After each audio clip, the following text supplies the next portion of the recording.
दोस्तों नमस्कार। आज दिन भर का लगभग उत्तर प्रदेश की उन गलियों में घूमते हुए बीता जहां पर चुनाव हो रहे हैं। पहले चरण का मतदान हो रहा है और पहले चरण का मतलब है उत्तर प्रदेश की 8 सीट, लेकिन देश का मतलब है 91 सीट्स।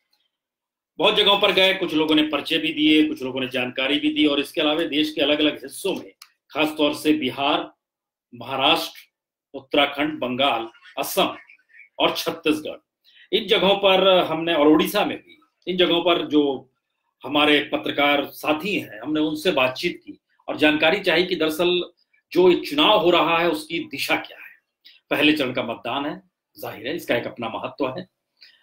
तो हम इस पर आए, उससे पहले हमें लगता है कि एक जानकारी आपको दे दें। एक जगह हम घूम रहे थे जिस वक्त, मेरठ में, तो वहां पर एक पर्चा हमें थमाया गया। उस पर्चे में लिखा गया, पर्चा बहुत कुछ लिखा गया, लेकिन पर्चा आखिर आते आते यहां पर आ जाता है कि हम याद रखें यह चुनाव नहीं, इसका नतीजा अहम होने वाला है। हर चुनाव में कोई जीतता है, कोई हारता है, लेकिन कभी कभी ऐसे चुनाव आते हैं जिसमें दल नहीं देश हारता या जीतता है। और 2019 का ऐसा ही चुनाव है। उसके बाद तमाम मुद्दों को जानकारी दी गई इस पर्चे के जरिए, जो अलग अलग पन्नों पर इस बात की जानकारी बहुत ठोस रूप में लिखी गई कि आखिर क्यों ऐसी प्रक्रिया जिसमें इस चुनाव का महत्व हो गया है।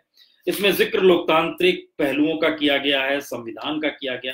बड़ा लंबा चौड़ा ये पत्र है और इस पत्र के स्थितियों के जब आज पहुंचते चले जाते हैं, उसमें आखिर में एक कमेंट है,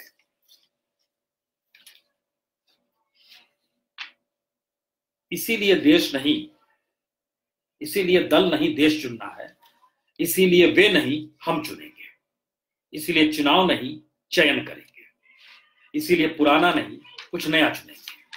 इसके साथ ही ये पर्चा दिखाई दिया और उसके बाद जो हमने जिक्र किया अलग अलग जगहों से, जो हमारे तमाम साथी हैं, जो पत्रकार हैं, हमने उनसे जानकारी चाहिए। लेकिन उससे पहले हम शुरुआत में 2-3 चीज और जानकारी देते हैं। 91 सीट, 91 सीट्स पर जो इलेक्शन आज हुई है, वोटिंग जहां पर हुई है, 2014 में इसमें से 32 सीट बीजेपी के पास थी।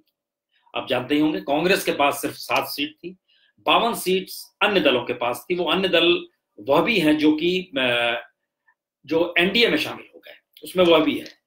अब यहां पर पहला सवाल यह है कि जो 91 सीट्स पे चुनाव हो रहे हैं उसमें जो 32 सीट है, ये चुनाव चाहे अनचाहे, जिस बात का जिक्र मौजूदा वक्त में नरेंद्र मोदी भी करते रहे कि एक तरफ मैं हूं और विपक्ष का एजेंडा ही मैं ही हो गया हूं, तो इस मैं को लेकर ही आज हम एक विश्लेषण करने वाले हैं कि आखिर चरणबद्ध तरीके से जो अलग अलग दौर में चुनाव चरण होंगे, उसमें शुरुआत में पहले चरण में 91 सीट्स का क्या महत्व है, और अगर 91 में से 32 सीटें 2014 में जीती थी बीजेपी ने, तो आज उसकी स्थिति क्या है। जिन जगहों पर खुद हम घूमे वो जाहिर है उत्तर प्रदेश का इलाका है, जो पश्चिमी उत्तर प्रदेश है। उसमें गाजियाबाद, नोएडा गौतम बुद्ध नगर के तौर पर जाना जाता है, मुजफ्फरनगर, बागपत, कैराना, मेरठ, सहारनपुर, बिजनौर, ये सारी जगहों पर 8 सीटों पर चुनाव हुए। और इन जगहों पर जो परिस्थितियां निकल कर आ रही है, ये 8 सीट बीजेपी के पास थी 2014 में, लेकिन हमें लगा ये स्थिति पलट रही है। और चाहे अनचाहे, चाहे वो बालाकोट, क्योंकि कई लोगों का जिक्र है जो उन्होंने जो वोट डाल रहे थे और उनसे हम लगातार जो सवाल भी कर रहे थे कि बालाकोट को लेकर, पुलवामा को लेकर, या फिर राफेल को लेकर, या फिर महंगाई या बेरोजगारी को लेकर, या किसानों को लेकर, उनके सामने कौन से मुद्दे हैं, किस रूप में क्या प्रभावित कौन से मुद्दे कर सकते हैं या कर रहे हैं, ये सारे सवाल हमने पूछे गए। और इन सवालों के जवाब जिस रूप में भी आते चले गए, उसमें 2-3 चीज सामने आई। उत्तर प्रदेश की राजनीति जाति को छोड़ नहीं पा रही है, पहला हिस्सा ये है, यानी जातीय गठबंधन बहुत मायने रखता है, या कहें लगभग 90% मायने रखता है। दूसरी स्थिति, इस चुनाव में जो 2014 के चुनाव में नहीं था, मुस्लिम इलाका जो था, या जहां मुस्लिम बहुल इलाके जो होते हैं अल्पसंख्यक समुदाय के, वहां पर एक तरह की एक खास धारणा थी, हमें किस तरफ जाना है, किसे हराना है, एक क्लियर कट उनके जहन में चीजें चल रही थी। इसीलिए जो खास तौर पर कुछ चेहरे भी हैं और कुछ महत्वपूर्ण सीट भी है, इस जगह पर समाजवादी पार्टी, बहुजन समाज पार्टी और आरएलडी यानी मायावती, अखिलेश यादव और अजीत सिंह, इन तीनों के गठबंधन का जोर ऐसा है कि जो 6 सीटें हम जिक्र कर रहे हैं, खास तौर पर इन 6 सीटों पर बीजेपी एक भी सीट जीत पाएगी असंभव सा है। मुजफ्फरनगर, बागपत, कैराना, मेरठ, सहारनपुर, बिजनौर, इन जगहों पर असंभव परिस्थिति है कि बीजेपी एक भी सीट जीत पाएगी। उसके बाद गाजियाबाद का इलाका है, यहां पर जनरल वीके सिंह की स्थिति कुछ मजबूत लगी। उसकी वजह दो, जो कैंडिडेट्स या उम्मीदवार जो निकल कर आए, वो उम्मीदवारों को, चाहे वो कांग्रेस के उम्मीदवार हों, चाहे समाजवादी पार्टी के उम्मीदवार हों, दोनों कमजोर उम्मीदवार और वोट बांटते हुए दिखाई दिए गए। और शहरी इलाका बहुत बड़ा आता है, मध्यम वर्ग और व्यापारी वर्ग बड़ा आता है। हालांकि इस इलाके में राजपूतों की भी तादाद है, यहाँ पर मुस्लिमों की भी तादाद है, लेकिन उस जातीय समीकरण से इतर हम विचारों के तौर पर भी आ रहे हैं कि आखिर किसके पक्ष में क्या बना होगा। यहां पर एक लिहाज से हम कह सकते हैं कि गाजियाबाद किसके पक्ष में जाएगा कहना मुश्किल है, लेकिन यहां पर समाजवादी पार्टी या कांग्रेस जीत पाएगी, ये थोड़ा एक मुश्किल सवाल है, उलझा हुआ सवाल है। ठीक यही स्थिति गौतम बुद्ध नगर में है, जहां पर महेश शर्मा, जो कि कैबिनेट मिनिस्टर मोदी सरकार में है, उनको लेकर ग्रामीण इलाकों से जो जानकारी आई, जो हमने वहां पर लोगों से बातचीत की और जो निकल कर आया, उसमें उनके लिए ये सीट बिल्कुल आसान नहीं है। और महेश शर्मा की अगर जीत होती है तो यह चंद हजार की जीत होगी, यानी वोट जो होंगे वह कुछ हजार के ही होंगे। यानी इतना तगड़ी स्थिति मुकाबले के तौर पर गौतम बुद्ध नगर में नजर आ रही है। तो पहली स्थिति यह बन रही है कि उत्तर प्रदेश में से 8 में से 6 सीटें बीजेपी के पास से लग ऐसा रहा है कि खिसक जाएंगी। जिसका जिक्र हम कर रहे थे कि 32 सीटें जो हैं 2014 में जीती थी, उसमें 8 सीटों का एक महत्व था। और ये परिस्थिति पहली राउंड की बतलाती है कि उत्तर प्रदेश के भीतर आने वाले वक्त में राजनीति कैसी किस दिशा में होगी। आपके जो सवाल आएंगे उन सवालों का भी हम जवाब देंगे, लेकिन लगातार जो आ भी रहे हैं कुछ सवाल, हम उस पर आएंगे। लेकिन हमको लगता है पहले राज्य दर राज्य विश्लेषण एक करते चले जाए।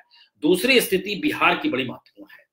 बिहार में बीजेपी के पास और एक सीट एलजेपी के पास थी, जो 4 सीटों पर वोटिंग हुई है, उसमें औरंगाबाद, गया, नवादा और जमुई है। इसमें जो जमुई की सीट थी वो पहले ही चिराग पासवान जो एलजेपी के थे वो जीते थे, लेकिन इन 4 सीट में एक और दिक्कत हुई कि नवादा सीट भी एलजेपी के पास चली गई। तो बीजेपी यहां पर एक सीट यूं ही कम हो गई, वो लड़ी नहीं रही है तो कम हो गई, लेकिन उसके सहयोगी हैं वहां पर, उसकी स्थिति आते हैं। औरंगाबाद और गया में ये दोनों सीट बीजेपी के पास थी, लेकिन दोनों जगहों पर मुश्किल ये है कि एक तरफ औरंगाबाद में सुशील कुमार सिंह के खिलाफ जो गठबंधन के उपेंद्र प्रसाद खड़े हैं, वह बेहद तगड़ी टक्कर दे रहे हैं। और वोटिंग पैटर्न जो वहां का नजर आया उसमें बहुत साफ था कि गठबंधन को लेकर कुछ चीजें बहुत साफ थी, जबकि नीतीश कुमार और बीजेपी के गठबंधन को लेकर सुशील कुमार सिंह के वोटों में चीजें साफ गोई के साथ नहीं आ रही थी। अपर कास्ट के वोट ध्रुवीकृत हो रहे थे बिहार में, ये बहुत साफ तौर पर वहां से जो पत्रकार जिनसे बातचीत हुई वो लगातार इन बातों को जानकारी दे रहे थे। गया में जीतन राम मांझी की स्थिति मजबूत है विजय मांझी की तुलना में, जो बीजेपी के उम्मीदवार हैं। जीतन राम मांझी के बारे में हालांकि यह भी लगातार कहा जा रहा था, वहां पर जो हमारे पत्रकार मित्रों ने जानकारी दी कि हो सकता है जिस तरफ भी जाए जीतन राम मांझी उधर चले जाएं, एक ऐसी स्थिति बन सकती है। तो यहां पर जीतन राम मांझी यानी ये सीट बीजेपी के पास से खिसक जाएगी। नवादा में सूरज भान सिंह के भाई हैं चंदन कुमार, उनको टिकट दिया गया है लोक जनशक्ति पार्टी की तरफ से। वह किस रूप में मजबूत है, दबंग है, पैसा है, सब कुछ है, लेकिन दूसरी तरफ बड़ा इमोशनल स्थिति है आरजेडी के उम्मीदवार जो कि विभा देवी है, जो कि पूर्व विधायक राजवल्लभ यादव थे, उनकी पत्नी है।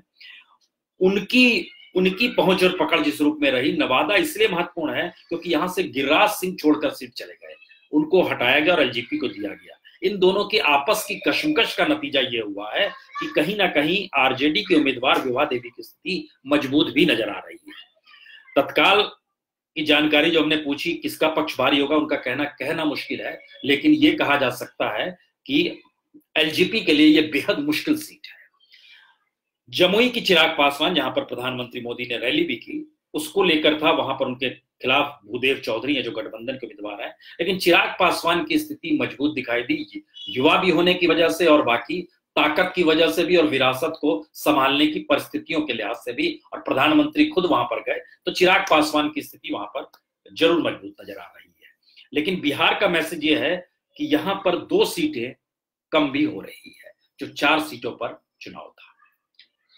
उसके बाद आइए महाराष्ट्र, विदर्भ का इलाका बड़ा महत्वपूर्ण है ये इलाका, क्योंकि महाराष्ट्र के खास तौर से नागपुर, वर्धा, चंद्रपुर, गढ़चिरौली, यवतमाल, रामटेक और गोंदिया का इलाका जो है, भंडारा गोंदिया का इलाका है, यहां पर सारी सीटें बीजेपी शिवसेना के पास थी, जो जिन 7 सीटों पर वोटिंग हुई है।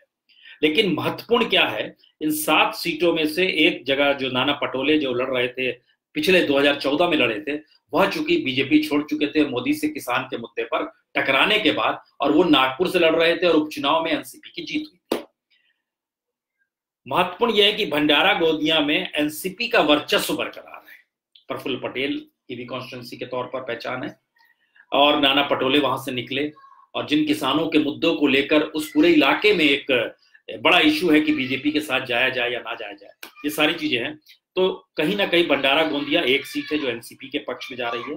नागपुर में आसान नहीं है गडकरी की राय, और ये एक बड़ा सस्पेंस आखिरी वक्त तक रहेगा। नाना पटोले वहां पर पहचान जो बनाए हुए हैं, वो सिर्फ ये नहीं है कि मुस्लिम और दलित का एक बड़ा हिस्सा, दूसरी तरफ यह भी है कि गडकरी की अपनी पहचान राजनीतिक तौर पर वहां पर हर किसी का काम कराने के तौर पर रही है। जो उसके उनके पास जाता था उसका काम हो जाता था।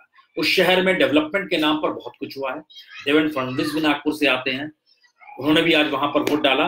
लेकिन वहां की जानकारी कई मायने में अलग है कि मैसेज जो है, लोग ऐसे व्यक्ति को भी पसंद करते हैं जो लड़ाकू, जो लड़ता। और ध्यान दीजिए, नाना पटोले लड़ रहे थे नरेंद्र मोदी से, और गडकरी भी वैकल्पिक तौर पर उभर रहे थे मोदी के, जब प्रधानमंत्री का जिक्र बार बार होता है। तो दोनों एक पहचान को लिए हुए हैं, और उस पहचान का टकराव है। जातीय समीकरण या वहां का डेवलपमेंट या लोगों को साथ जोड़ना, ये सारी चीजें हैं। लेकिन एक बड़ी चीज ये है, क्या इस चुनाव में अलग विदर्भ की मांग पूरी तरह दब गई, क्योंकि वो एक बड़ा तबका है जिसको बीजेपी ने ही खड़ा किया था। और स्थिति ये वहां पर बनी है कि किसी भी हालत में जो अलग विदर्भ चाहता है वो बीजेपी के पक्ष में नहीं है, क्योंकि उसने चीजें डंप कर दी है। दूसरी तरफ इन चीजों को नाना पटोले बाहर के कैंडिडेट के तौर पर है। कांग्रेस संगठन ने किस रूप में मदद की, नहीं की, इस कहानी को और आगे हम लेकर चलेंगे, क्योंकि कांग्रेस का संगठन कमोवेश हर जगह पर बहुत कमजोर है। और नाना पटोले की मुश्किल ये रही कि कांग्रेस नागपुर का जो संगठन था वो पूरी तरीके से नाना पटोले के साथ नहीं था। लेकिन लोग क्या सोच रहे थे, किस रूप में सोच रहे थे, तो ये एक सस्पेंस वाली सीट है। इसमें पूरी तरह क्लीन चिट किसी को नहीं दी जा सकती है। लेकिन हाँ, इसमें गडकरी का पलड़ा भारी है, इनकार नहीं किया जा सकता है। वर्धा, चंद्रपुर, गढ़चिरौली, यवतमाल और रामटेक, ये 5 सीटें जो हैं, इन 5 सीटों पर बीजेपी को हराना, इसमें जैसे गढ़चिरौली की सीट है, एक वक्त कांग्रेस की ही ये सीट हुआ करती थी, लेकिन बीते 2-3 बार से जिस तरह बीजेपी वहां पर जीतती चली आई, वो सीट शिफ्ट हो गई। यही हालत कुछ चंद्रपुर की है। तो इन जगहों पर बीजेपी को डिगा पाएगी कांग्रेस, मुश्किल है। इन जगहों पर संगठन बहुत कमजोर, बहुत ही स्थिति नाजुक। लेकिन देखिए, ये पूरा इलाका किसानों का इलाका है। हालांकि इंडस्ट्री चंद्रपुर और गढ़चिरौली के इलाकों में है, लेकिन और ये नक्सल इफेक्टेड एरिया भी है। लेकिन इन जगहों पर बीजेपी को डिगा पाएगी कांग्रेस, मुश्किल सवाल है। और ये सियासी तौर पर फडणवीस की जीत होगी, क्योंकि वह विदर्भ के इलाके को मैनेज अगर कर पाते हैं, खास तौर से 2 सीटों को छोड़ दें, भंडारा गोंदिया, और दूसरी महत्वपूर्ण सीट है नागपुर की, जो फंसी हुई सी लगती है।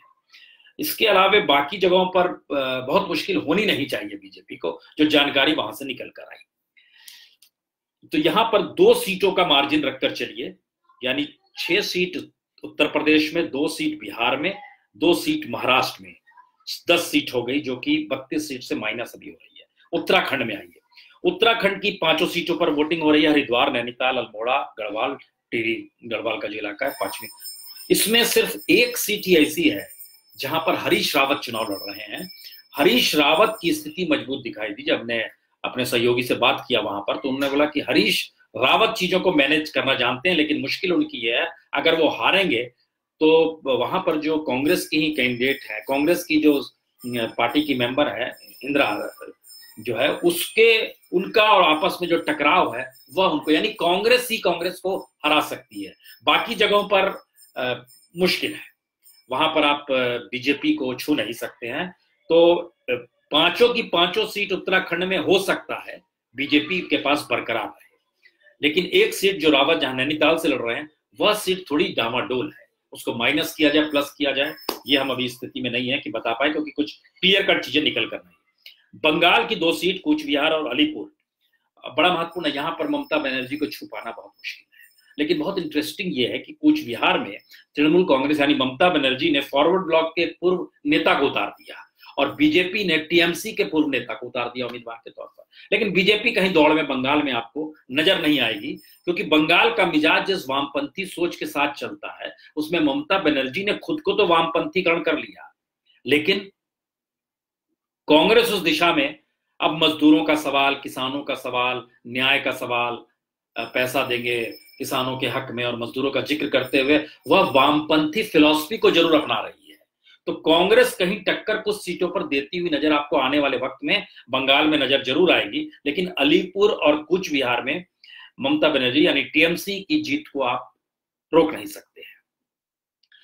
असम बड़ा क्रूशियल है और उसका क्रूशियल होने का मतलब है वहां पर सिटीजन बिल जो लाया गया है, और इस सिटीजन बिल का असर यह है कि जो असम की जो 5 सीटें हैं उसमें 4 सीटें जो थी वो बीजेपी के पास थी, एक कांग्रेस के पास थी जो कलियाबोर का इलाका है। लेकिन इसमें जो हमारे पास जानकारी आई वो इसलिए महत्वपूर्ण है क्योंकि तेजपुर, जोरहाट, डिब्रूगढ़ और लखीमपुर, इन चारों जगहों पर सिटीजन बिल का असर इस रूप में है कि जो रीजनल फोर्सेस है वह नहीं चाह रही है कि बीजेपी जीते, और इसका मतलब यह है कि कहीं वोट अगर ध्रुवीकृत सिर्फ सिटीजन बिल के नाम पर होगा तो फिर वो नेशनल वे में इफेक्ट डालेगा, रीजनल लेवल पे नहीं, क्योंकि निर्णय राष्ट्रीय तौर पर दिल्ली से लिया गया है। इसका लाभ कांग्रेस को असम में मिल सकता है, और ये खास तौर से 2 सीटें जो हैं, जो तेजपुर और लखीमपुर की सीटें, ये दोनों सीटें बड़ी थोड़ी सी डामाडोल है बीजेपी के लिए। इसका मतलब यह भी निकल कर आ रहा है कि जो इशू क्षेत्रीय तौर पर प्रभावित कर रहे हैं, लेकिन चूंकि मैसेज इस पूरे इलेक्शन के दौर में कहीं ना कहीं नरेंद्र मोदी के ही इर्द गिर्द घुमकता रहा, तो नेशनल लेवल पे वहां के वोटर्स देखना चाहते हैं, और उसमें कांग्रेस ही दूसरी पार्टी है। रीजनल फोर्सेस को लेकर उनमें शक शुबा भी रहता है कि कहीं आज वो यहां से वहां शिफ्ट तो नहीं कर जाएंगे सत्ता के लिए। इसका लाभ कांग्रेस को मिल रहा है, कई जगहों पर मिल रहा है, इससे इनकार नहीं किया जा सकता है। तो जो असम का इलाका है वहां पर एक सीट पहले से कांग्रेस के पास थी जो कलियाबोर का इलाका था, और बाकी एक सीट और शिफ्ट हो सकती है असम में। छत्तीसगढ़ में, बस्तर में इससे पहले बीजेपी के सांसद थे, लेकिन इस बार की मुसीबत यह है कि यह सीट हो सकता है बीजेपी को गंवानी पड़े, और पिछले दिनों जिस तरीके से बीजेपी के विधायक पर हमला हुआ उसका असर उस इलाके में देखा गया, और वहां पर जो जमीनी तौर पे जो लोग काम करते हैं वहां पर सामाजिक संगठन के लोग, उनसे भी हमारी बातचीत हुई, तो उन्होंने कहा कि पहला राउंड तो यही था कि बीजेपी ने अपने बस्तर के उम्मीदवार को ही बदल दिया, उस सांसद को ही बदल दिया, उसको टिकट नहीं दिया। पहला राउंड वो था कि एंटी इनकम्बेंसी ना करे, इसका मतलब कुछ काम उस इलाके में जिस रूप में होना चाहिए नहीं हुआ है क्या, उसके प्रति राय अच्छी नहीं थी। कांग्रेस वहां पर मजबूती के साथ है और कांग्रेस वहां पर चुनाव बस्तर में जीत सकती है। ये बहुत स्थिति इसलिए भी है क्योंकि बस्तर की सेंसिटिविटी को लेकर जो बघेल वहां के मुख्यमंत्री हैं वो लगातार ये प्रयासरत में रहे हैं कि कम से कम जो नक्सल प्रभावित इलाके को लेकर नक्सल समस्या के समाधान की दिशा में जो कांग्रेस की सोच है वह बीजेपी की सोच से बिल्कुल अलग है, इसको दिखाने का भी वो प्रयास करते रहे हैं, और कुछ चीजें इंप्लीमेंट भी कांग्रेस ने इस रूप में की है। तो एक टकराव नक्सल समस्या को लेकर बहुत सीधे तौर पर है कि हाँ, कहीं ना कहीं बदलाव की स्थिति छत्तीसगढ़ में खासतौर पर आने वाले वक्त में आपको बाकी 10 सीटों पर भी नजर आएगी, लेकिन बस्तर का मैसेज है कि यहां पर कांग्रेस चुनाव जीत सकती है। इसके बाद आइए, उड़ीसा बड़ा महत्वपूर्ण इलाका है, क्योंकि उड़ीसा की जिन सीटों पर चुनाव हो रहे हैं उसमें कालाहांडी है, नवरंगपुर है, बहरामपुर है, कोरापुट है, और बीजेडी जो है, बीजेडी ने कमाल ये किया है कि उसने अपने सारे उम्मीदवारों को बदल दिया। जो चुनाव जीते थे सारी सीटें उन्हीं के पास थी, बीजेडी के पास थी, और लेकिन यहां पर एक दूसरी स्थिति है कि उम्मीदवार बदल दिए, लेकिन यहां पर ना तो बीजेपी के पास संगठन है ना ही कांग्रेस के पास संगठन है। दोनों के पास संगठन ना होने की स्थिति में हमारे सहयोगी पत्रकार जो वहां से जानकारी दे रहे थे कि ये आपको बूथ दर बूथ नजर आ जाता।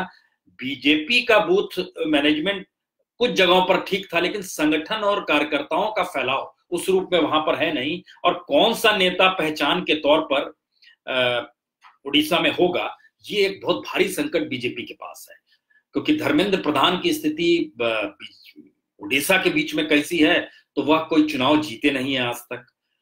और वहां पर यह अक्सर कहा जाता है कि जो पार्षद का चुनाव न लड़ पाए, जीत पाए, उसको चेहरा आप कैसे बना सकते हैं। ये सारी स्थिति वहां पर लगातार बन रही है, तो कोई चेहरा है नहीं। कांग्रेस के साथ भी मुसीबत ये जरूर है। तो कहीं ना कहीं नवीन पटनायक की स्थिति आपको उड़ीसा में बड़ी मजबूत नजर आएगी, और उड़ीसा में कोई दूसरे पॉलिटिकल पार्टी सीट छीन ले, ऐसी स्थिति लगती नहीं है कि कोई दूसरा उस रूप में पहचान पा पाए। इसके अलावा जो पूरी की पूरी बेल्ट है खास, लेकिन सबसे मजेदार और जानकारी मिली आंध्र प्रदेश से।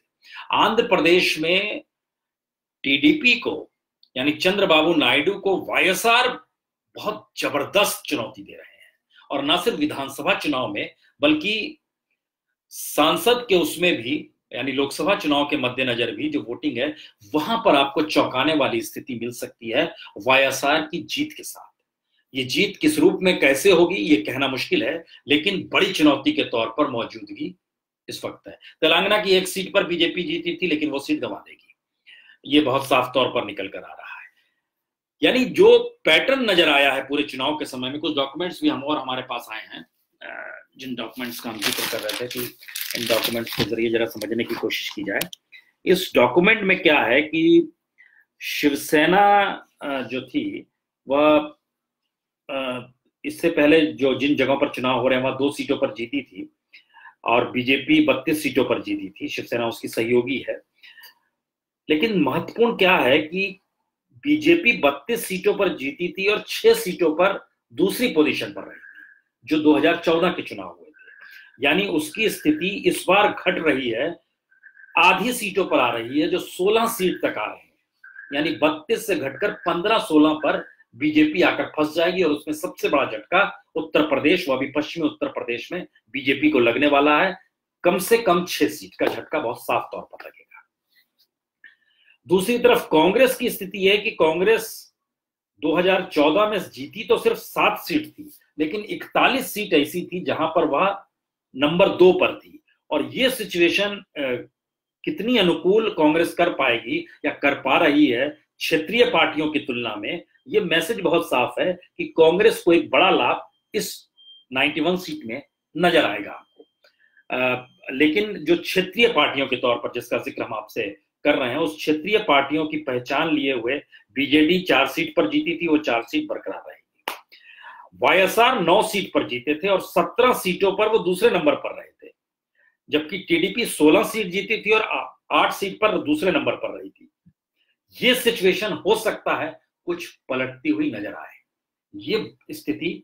और इंटरनली अब माना भी जा रहा है कि कांग्रेस कहीं ना कहीं वाईएसआर के साथ है, क्योंकि एक स्थिति अगर ऐसी बनती चली जाएगी पहले चरण के बाद कि आने वाले वक्त में बीजेपी सिंगल लार्जेस्ट पार्टी के तौर पर हो जाए, यानी सीटें घट रही हैं देखिए बड़ी तेजी से, लेकिन उसके बावजूद भी सिंगल लार्जेस्ट पार्टी, क्योंकि कांग्रेस ने 2014 में बहुत कुछ गंवा दिया था, तो कितनी भी 100 सीट अगर पा भी जाती है तो वो 150 के नजदीक पहुंचती है। और बीजेपी अगर 100 सीट गंवा भी देती है तो भी वो 250 सीट पहुंचती है।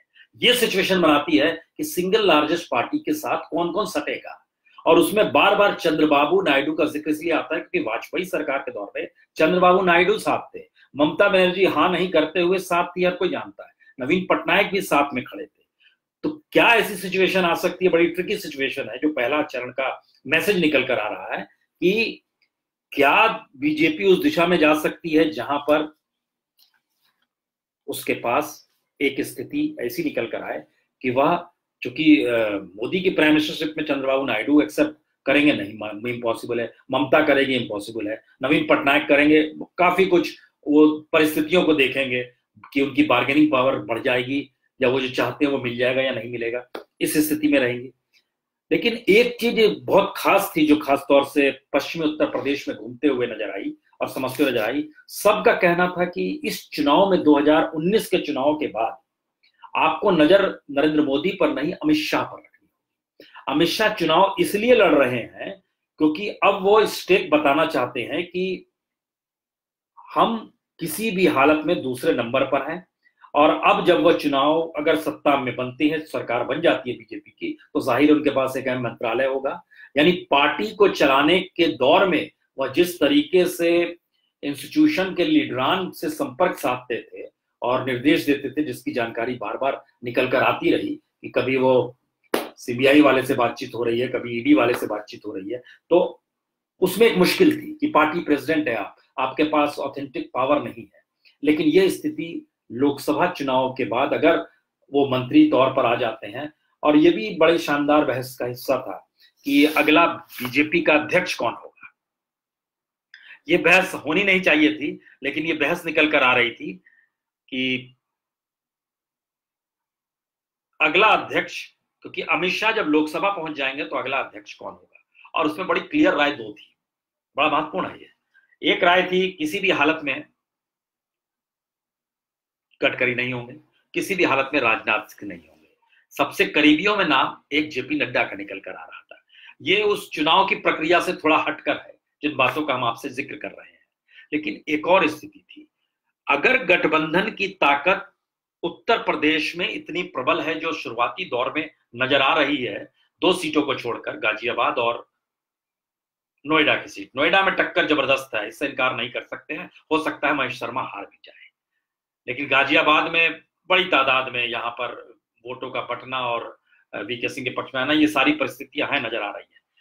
लेकिन सवाल है गठबंधन के भीतर की ताकत अगर समाजवादी पार्टी और मायावती के हक में जाती है और दोनों इस स्थिति में आते हैं, कोई एक दल जो है अगर 30 सीट तक को पार कर जाता है, तो क्या वो आने वाले वक्त में सबसे बड़े प्लेयर के तौर पर होगा? एक। दूसरा, उत्तर प्रदेश के चुनाव में से पहले क्या योगी का जाना तय हो जाएगा, यानी योगी की लीडरशिप में उत्तर प्रदेश के चुनाव नहीं लड़े जाएंगे?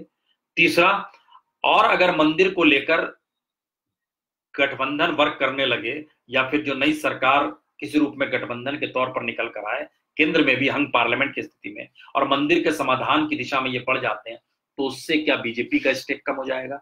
एक स्थिति भी है। लेकिन इसकी एक दूसरी उलट भी स्थिति है, अगर योगी को लगेगा कि किसी भी हालत में गठबंधन की जीत विधानसभा चुनाव में, जब 2022 में चुनाव होंगे, उनके लिए वो थ्रेट है, तो फिर वो मंदिर के सवाल को अपने तरीके से उभारेंगे और अपने तरीके से समाधान की दिशा में ले जाना भी चाहेंगे।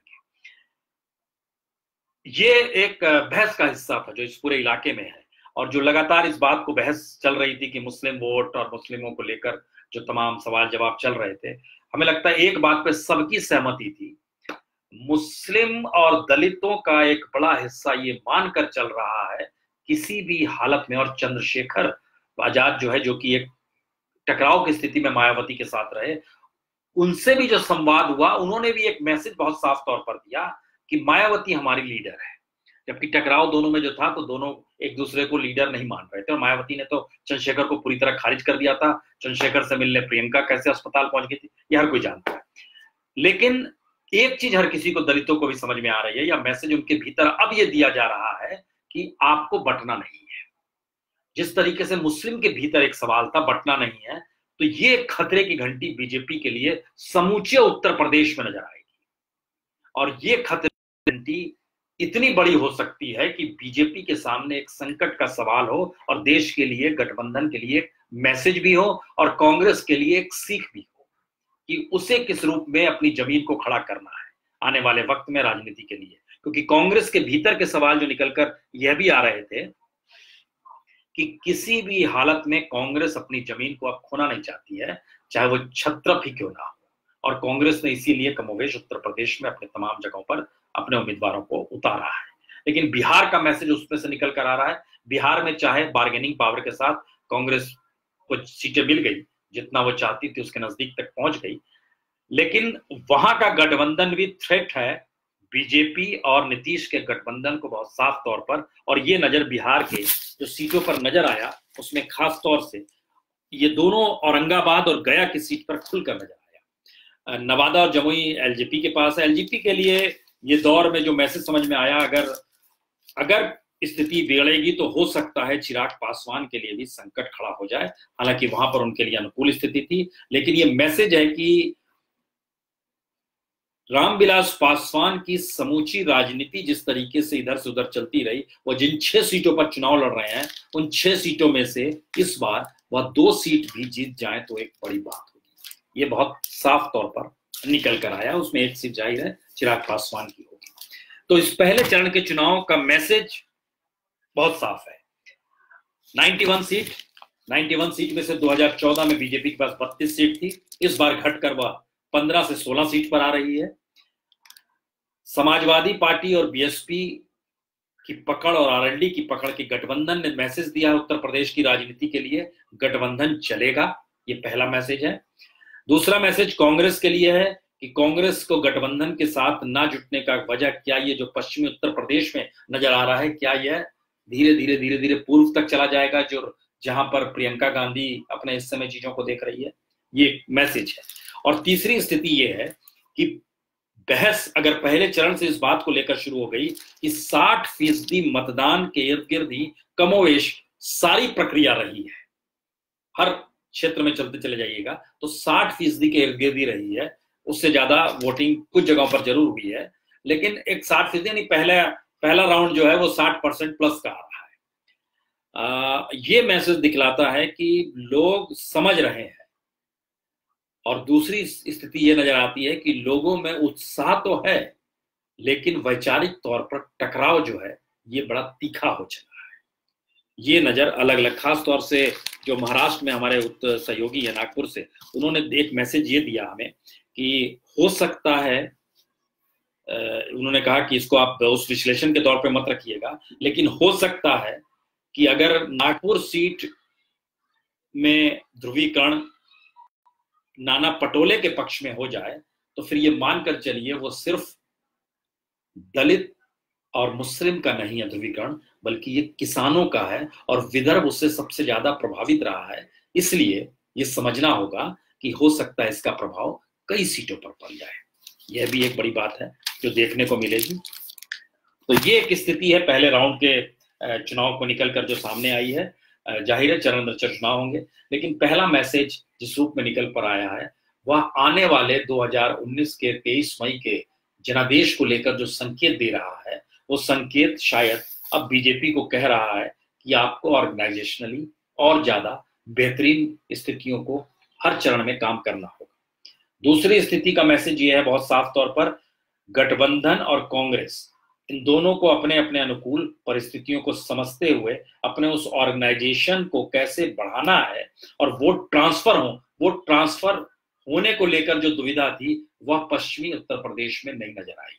वहां वोट ट्रांसफर हो रहे हैं, यह भी नजर आया। और जो इससे जो निकलकर आखिरी बात जो निकल कर आई, जो मैसेज निकल कर जो आ रहा था, जो बातचीत में निकल कर आ रहा था, जो हमें लगता है कि एक व्यक्ति ने एक सवाल भी किया है कि अगर बीजेपी 2019 में चुनाव नहीं, अगर सरकार नहीं बना पाती है तो फिर से वो टेम्पल का मुद्दा, वो कैसे मंदिर के मुद्दे को दोबारा कैसे उठा पाएगी। और जिस तरीके से जाति, धर्म और भाषा के तौर पर चीजें बांटने की कोशिश की गई है, शायद यही एक बड़ी वजह होगी। अगर वो नहीं बना पाती है तो ये 4 मुद्दे हैं, राम मंदिर, जाति, धर्म और भाषा के आधार पर जो बांटने की स्थितियां देश के भीतर पैदा की गई, शायद उस पर रोक लग जाए। ये स्थिति, ये मैसेज था। लेकिन एक मैसेज जो हम आपको बताना चाह रहे थे, तमाम जगहों का हमने जब विश्लेषण किया तो उसमें एक चीज नजर आया कि 2014 के चुनाव से बिल्कुल हटकर सोच 2019 के चुनाव को लेकर है। और अगर कोई यह सोच रहा है कि 2014 के रिफ्लेक्शंस आपको नजर में आ रहे हैं 2019 में, तो ये बिल्कुल नहीं हो रहा है। और उसकी वजह यह भी समझने की कोशिश करनी होगी कि 2014 में अगर नरेंद्र मोदी प्रधानमंत्री पद के उम्मीदवार ना होते तो भी बीजेपी चुनाव जीतती। और अब पूरा चुनाव ही बीजेपी के नहीं बल्कि नरेंद्र मोदी के इर्द गिर्द जाकर खड़ा हो गया है। तो ऐसे में उनके द्वारा कहे जा रहे हर शब्द का महत्व ना चाहते हुए भी इस रूप में हो रहा है, क्योंकि पहले ये धारणा रहती थी किसी भी चुनाव को लेकर कि चुनाव के आखिरी वक्त में लोगों का मूड नहीं बदलता है। लेकिन हमने ये पहली बार देखा कि जितनी सूचनाएं अलग अलग माध्यमों से लोगों तक पहुंच रही है, और जब वो वोट डालने जा रहा है तो उसके दिमाग में वो सारी बातें निकल कर आ रही है कि ये मुद्दा इन्होंने कहा है, इस मुद्दे को इन्होंने उठाया है, सुप्रीम कोर्ट ने ये निर्णय दे दिया है, इंस्टीट्यूशंस को लेकर ये सवाल है, देश में बेरोजगारी का सवाल, ये सारे मुद्दे जब उसके पास आ रहे हैं तो एक जो छवि बनी हुई है वो छवि भी टूट रही है। छवि कोई गढ़ी जा रही है, ये 2019 के बाद पता चलेगा। ऐसा नहीं है कि राहुल गांधी की कोई छवि गढ़ ली गई, बिल्कुल नहीं।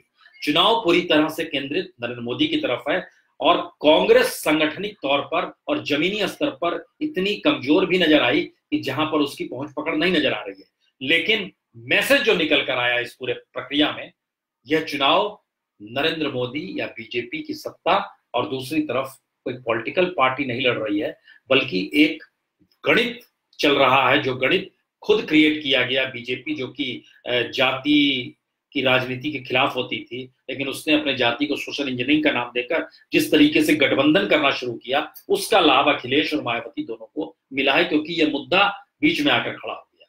दूसरी स्थिति है, कांग्रेस ने जिस तरीके से चीजें उठाई है, ये मुद्दा जनता और सत्ता के बीच का भी खड़ा हो गया है कुछ जगहों पर। यानी अगर मुश्किल ये होगी कि कांग्रेस चुनाव जीते ना जीते, हारे बीजेपी या नहीं हारे, ये जनता वर्सेस सरकार का चुनाव भी हो रहा है। और कांग्रेस की जीत अगर कहीं पर होती है या गठबंधन को भारी मतों से जीत मिलती है, तब ये मानकर चलिए कि ये जनता वर्सेस सत्ता का चुनाव भी धीरे धीरे हो रहा है। इसमें दो चीज जानकारी और दे दें, क्योंकि पहली बार यह भी नजर आया कि जम्मू कश्मीर में वोटिंग पैटर्न बहुत बेहतरीन हुआ है, लेकिन जम्मू कश्मीर का खतरा बीजेपी के लिए घंटी इसलिए है क्योंकि जम्मू के इलाके की जिस सीट पर चुनाव हो रहे हैं, वहां पर कश्मीरी पंडितों की भी तादाद है, और उनके भीतर बहुत सारे सवाल 2014 में जो समाधान की दिशा में जा रहे थे, अब वह उलझे हुए से। तो ये बीजेपी के लिए कोई अच्छी खबर है नहीं, जिन दो सीटों पर चुनाव हो रहा है। लेकिन वोटिंग पैटर्न वहां का बहुत साफ बताता है कि लोग समझ रहे हैं कि वोट डालने से सत्ता परिवर्तन या सत्ता उनके अनुकूल रहे, इस दिशा में हो सकती है। एक आखिरी बात, क्षत्रपों की जीत जितनी भी सीटों पर हुई है, कमोवेश उसकी तुलना में बीजेपी और कांग्रेस, ये दोनों राष्ट्रीय पार्टियां ही ऐसी रही है जिनको जितने पर जीत मिली उतने पर ही, उससे पहले वो रनर अप यानी दूसरे नंबर पर थे। और दोनों को जब आप मिक्स करते हैं इस चुनाव में खास तौर पर, तो आपको एक चीज नजर ये आएगी कि गठबंधन की राजनीति को अभी भारतीय राजनीति से अलग नहीं किया जा सकता है। और कांग्रेस और बीजेपी अगर ये सोचते हैं कि अपने बूते सत्ता में आ सकते हैं, यह अभी इम्पॉसिबल है। और तीसरा सवाल, जो किसान, गरीब, मजदूर और ऐसा मुद्दा है जो जाति और धर्म से इतर अमीर और गरीब के बीच को देख रहा है, उसका लाभ कांग्रेस को मिल रहा है।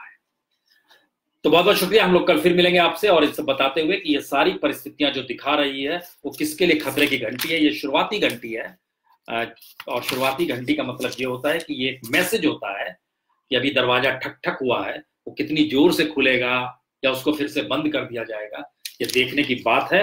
और जहां से हमने बात शुरुआत की थी उसी से अंत कर रहे हैं, क्योंकि जो पर्चा हमारे पास आया उस पर्चे में ये लिखा हुआ था कि हम याद रखें, ये चुनाव नहीं, इसका नतीजा अहम होने वाला है। और हर चुनाव में कोई जीतता है और कोई हारता है, लेकिन कभी कभी ऐसे चुनाव भी आते हैं जिसमें दल नहीं, देश हारता और जीतता है। बहुत बहुत शुक्रिया, बहुत बहुत शुक्रिया।